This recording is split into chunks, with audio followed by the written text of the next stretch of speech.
Hello guys, कैसे हैं आप लोग। आई होप आप सब लोग ठीक होंगे। तो आज की वीडियो में हम कवर करेंगे डायनेस्टी ऑफ एमपी का सेकंड पार्ट, जिसकी फर्स्ट वीडियो ऑलरेडी बन चुकी है, जिसमें हमने कुछ इंपॉर्टेंट डायनेस्टीज़ को कवर किया था, मिडाइवल इंडिया की या मिडाइवल एमपी की। ठीक है, तो आज की वीडियो में हम मिडाइवल एमपी की कुछ डायनेस्टीज़ जो हमारी रह गई हैं, और मैंने बोला था कि एक मैं कॉज आपको बता दूंगी जिससे आप उसको सब डायनेस्टीज़ के बाद उसको अप्लाई कर सकते हैं। तो वो आज हम पढ़ेंगे। चलिए स्टार्ट करते हैं। सबसे पहले हम देखेंगे कल्चरीज ऑफ तिरुपुरी 9 से 12 सेंचुरी का इसका टाइम पीरियड माना जाता है। एक्चुअली क्या है ना, इन डायनेस्टीज़ के बारे में आपको किसी भी बुक्स में ज़्यादा नहीं मिलेगा। अगर आप टीएमएच की बुक देखेंगे इंग्लिश मीडियम की, तो उसमें भी उन्होंने बहुत कम बताया, बस थोड़ा सा इंट्रोडक्शन वगैरह बताया। तो उसके बाद यही है कि वो आपको इस हिसाब से आपको देंगे भी नहीं ज़्यादा। ठीक है, तो पहले हम देख लेते हैं, उसके बाद हम थोड़ा सा डिटेल में बात करेंगे। तो इंट्रोडक्शन क्या है। The earliest known Kalachuri family ruled in northern Maharashtra, Gujarat, Malwa and parts of the western Deccan. Actually क्या है ना, ये वाली जो डायनेस्टी है उसकी दो ब्रांचेस गई थी। एक तो हमारे सेंट्रल इंडिया में थी, उसके अलावा ये जो सदर्न पार्ट है हमारा, वहाँ पर भी ये जो डेक्कन वाला रीजन है वहाँ पर भी इन्होंने रूल किया था। तो हमें एमपी के बारे में ज़्यादा कुछ सोर्सेज हमें नहीं मिलते हैं।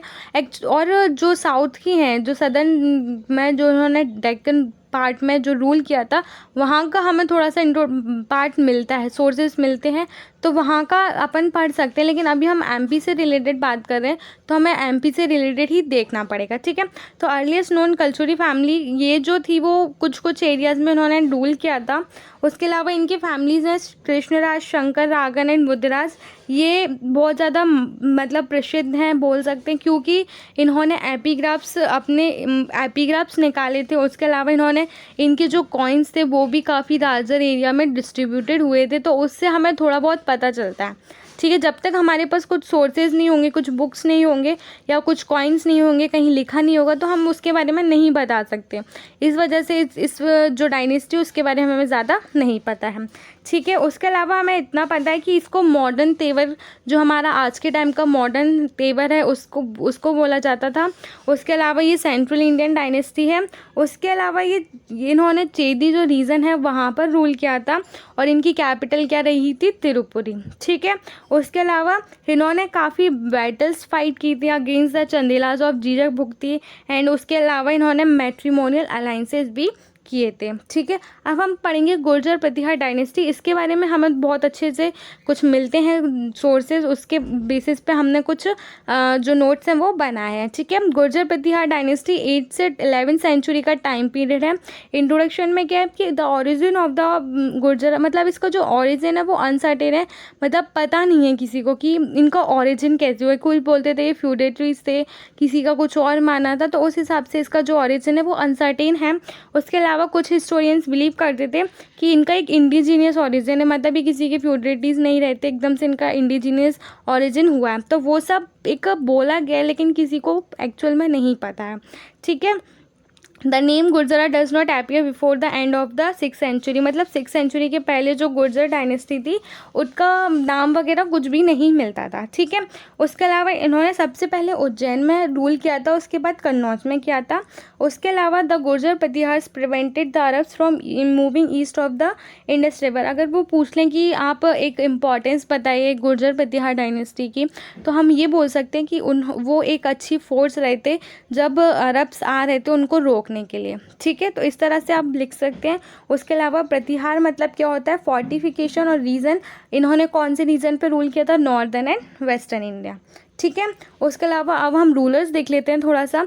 नागभट्ट फर्स्ट, मतलब फाउंडर तो नहीं बोल सकते, लेकिन रियल फाउंडर बोल सकते हैं। फाउंडर कोई और था, लेकिन रियल फाउंडर इन्हीं को बोला जाता है। टाइम पीरियड है 725 से 740 AD तक। ठीक है, उसके अलावा इन्होंने मुस्लिम फोर्सेस को हराया था अरब से जो आ रही थी इस टाइम पर, जो 7th सेंचुरी के टाइम पीरियड के अराउंड। तो इन्होंने उसको, जो फोर्सेस आ रही थी उनको मतलब डिफीट किया था और रोका था अपने रीजन में आने से। कैपिटल कन्नौज रही। वत्सराज नेक्स्ट रूलर है। टाइम पीरियड 775 से 800 AD, और इन्होंने एग्रेसिव इंपीरियल पॉलिसी अपनाई थी। ठीक है, इसके लिए ये काफ़ी फेमस है, तो इसको थोड़ा स्टार मार्क कीजिएगा। ठीक है, उसके अलावा इन्होंने पाल किंग को भी हराया था, जो धर्मपाल थे बंगाल के। उसके अलावा ये खुद हार गए थे बाद में, किसके द्वारा, राष्ट्रकूट जो किंग है उनके द्वारा, ध्रुव। ठीक है। उसके अलावा नागभट्ट सेकंड, जो सन ऑफ वत्सराज, जो वत्सराज हैं उनके सन थे ये। उसके अलावा इन्होंने आंध्र, विदर्भ और कलिंग के साथ अलाइंसेस बनाए थे, और इन्होंने सबसे पहले चक्रयुद्ध को हराया था एंड देन कन्नौज को जीता था। ठीक है, ये कुछ हमें मिल रहे हैं। उसके अलावा इन्होंने सुल्तान बेगा को भी हराया था। ठीक है, मिहिर भोज, इनके बारे में आपने काफ़ी सुना भी होगा। ये एक मोस्ट सेलिब्रेटेड रूलर हैं जिनका एम्पायर कश्मीर से नर्मदा और काठियावाड़ से बिहार तक एक्सटेंड था, या इतने में फैला हुआ था।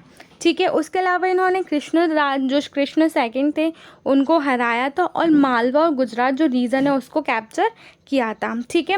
ही founded his sovereignty over the Punjab, Awadh and other territories of north India and consolidated his empire. इन्होंने मतलब पंजाब, अवध और जो नॉर्थ इंडिया की अदर टेरिटरीज हैं उन पर इन्होंने अपनी सोवरिटी को एस्टेब्लिश किया था। उसके अलावा कंसोलिडेट, और अपने एम्पायर को कंसोलिडेट किया था, मतलब एकत्रित किया था। ठीक है। उसके अलावा महेंद्रपाल राष्ट्र रूलर हैं। उसके अलावा ये भी एक पावरफुल रूलर थे और मिहिर भोज के बेटे थे। राइट। उसके अलावा इनका जो रीजन था वो भी काफ़ी बड़ा था। इनका जो एम्पायर था वो हिमालय से लेकर विंध्यास तक था और बंगाल से लेकर गुजरात तक था। ठीक है। उसके अलावा इनको किस नाम से जाना जाता है, महेंद्र युद्ध और निर्भया नरेंद्र। ठीक है। उसके अलावा इनके कोड पोइट हैं, स्टामा कीजिएगा, ऐसे कभी कभी 3 मार्कर में आ जाते हैं तो उस हिसाब से देखिएगा कि राजशेखर जो हैं वो इनके कोड पोइट रहे हैं। उनकी राइटिंग्स क्या हैं, बाल रामायण, बाल भारत, काव्य मीमांसा, भुवन कोश, ये सब उनकी जो राइटिंग्स हैं वो हैं। ठीक है। उसके अलावा कुछ फैक्ट्स देख लीजिए, जैसे कि ये जो गुर्जर प्रतिहार डायनेस्टी है वो लर्निंग और लिटरेचर के पैट्रॉन्स रहे हैं, और ये हिंदुइज्म के फॉलोअर्स हैं, स्टामा कीजिएगा इस पर। उसके अलावा इन्होंने काफ़ी बिल्डिंग्स और टेम्पल्स वगैरह बनवाए थे कन्नौज पर। ठीक है।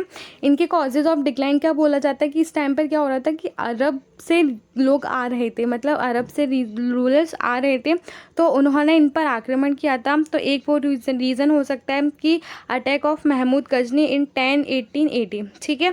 उसके अलावा इनके जो अंडर काम कर रहे थे वो भी बाद में इंडिपेंडेंट हो रहे थे, उन्होंने अपनी सोवरेंटी एस्टेब्लिश कर ली थी। ठीक है। तो ये हमने कुछ इंपॉर्टेंट डायनेस्टीज़ कवर कर लिए। अब मैं आपको कॉजेज़ बता देती हूँ इन सब के।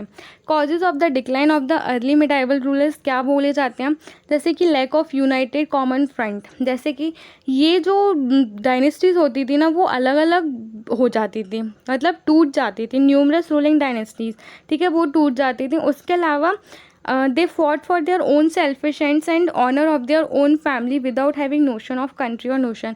मतलब ये सिर्फ अपनी फैमिली का सोचते थे, ये नेशन का नहीं सोचते थे। इस वजह से भी एक ये कॉज रहा है कि इन लोगों का ये टूटता, मतलब ये लोग काफ़ी न्यूमरस डायनेस्टीज़ में डिसइंटीग्रेट होते गए। तो ये भी एक रीज़न है कि lack of common united front. ठीक है। अगर आपको कोई एग्जांपल उस टाइम याद आ रहा है या किसी डायनेस्टी से रिलेटेड कुछ भी आ रहा है तो आप उस चीज़ को उस टाइम लिख लीजिएगा। ठीक है। या आप अपने नोट्स में भी ऐड कर सकते हैं। ठीक है। उसके अलावा लैक ऑफ यूनिटी ऑब्वियस। ठीक है।